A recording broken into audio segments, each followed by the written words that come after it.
En décembre 2015, l'accord de Paris sur le climat fixait entre autres l'objectif de limiter le réchauffement climatique à 1,5 degré.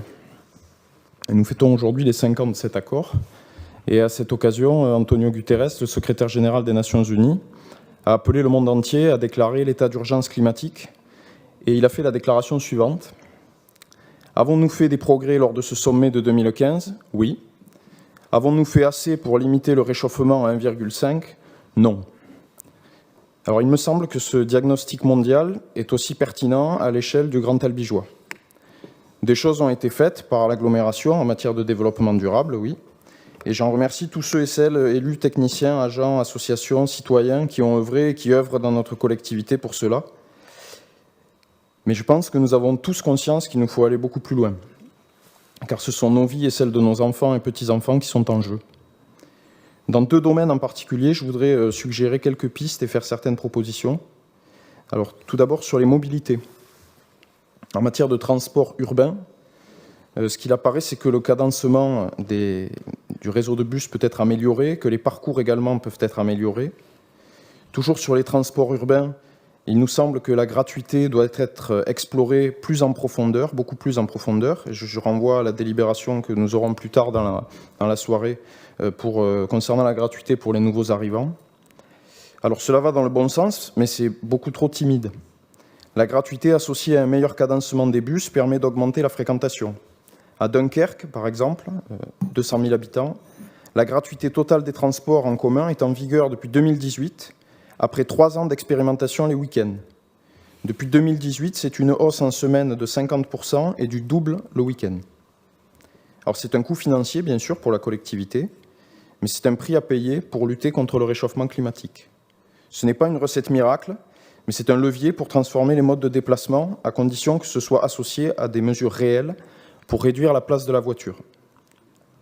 Ensuite, concernant le vélo, il nous paraît évident qu'il faut améliorer le réseau. Je sais que certains efforts ont été faits, que c'est une volonté de M. Chaperon, mais il reste beaucoup de travail. Des carrefours ou des ronds-points dangereux, par exemple entre Saint-Juéry ou Albi, des pistes en mauvais état, des discontinuités entre périphérie et centre-ville d'Albi, le problème des doubles sens cyclables qui sont souvent dangereux et qui découragent la pratique du vélo pour certains, et surtout le trop grand nombre de voitures qui empêchent les cyclistes de prendre leur place sur la route. Améliorer le réseau, c'est indispensable, mais ça ne suffira pas. L'urgence, c'est réduire la place de l'automobile. Alors, il ne s'agit pas d'opposer les usages ou les modes de déplacement, mais c'est un fait, il faut moins de voitures pour qu'il y ait plus de vélos. Donc, par exemple, aller vers davantage de piétonisation, vers des parkings en périphérie. Sur les mobilités, toujours, en matière d'étalement urbain, des actions en faveur de la densification urbaine sont en projet, mais il nous semble que notre territoire a besoin de davantage de cohérence en la matière, parce qu'on ne peut pas densifier d'une main avec Action Cœur de Ville et étaler de l'autre à Pinérato. Je rappelle que la DDT et la Chambre d'agriculture ont émis de fortes réserves concernant l'urbanisation de ce secteur sur la route de Tersac. En favorisant cet étalement urbain, on favorise mécaniquement l'usage de la voiture, donc on rend beaucoup plus difficile le développement des transports collectifs et des mobilités douces que nous appelons de nos vœux. Cesser l'étalement urbain, c'est un changement fort en matière d'urbanisme. C'est presque une révolution culturelle, j'en suis bien conscient, mais c'est indispensable pour lutter contre le réchauffement climatique et c'est aussi indispensable pour conserver les terres agricoles du Grand Albigeois. Je voudrais, si vous me le permettez, terminer sur un deuxième point concernant les déchets. 630 kg par habitant et par an et moins 4,4% depuis 2010, c'est ce que dit le rapport, et donc c'est un tout petit peu mieux qu'avant. À titre de comparaison, au niveau national, c'est moins 4,6% depuis 2007, pour un total d'environ 560-570 kg par habitant et par an. Ce sont les chiffres de l'ADEME. Ce qui signifie que nous produisons plus de déchets que la moyenne nationale. Je partage le diagnostic de M. Rochedreux.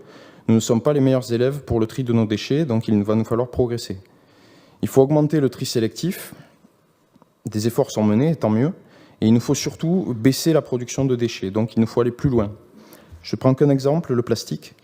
Notre planète étouffe sous le plastique, qui pollue nos rivières, nos océans. À l'échelle mondiale, seuls 9% des déchets de plastique sont aujourd'hui recyclés, sachant que les 91% qui ne le sont pas mettront environ 400 ans à se dégrader. Donc ma question, c'est quelle politique territoriale pour réduire le plastique? Nos modes de vie, nos façons de nous déplacer, de produire, de consommer, doivent changer en profondeur, et c'est pourquoi notre agglomération doit aller beaucoup plus loin pour prendre sa part dans le combat mondial contre le réchauffement climatique. Je vous remercie.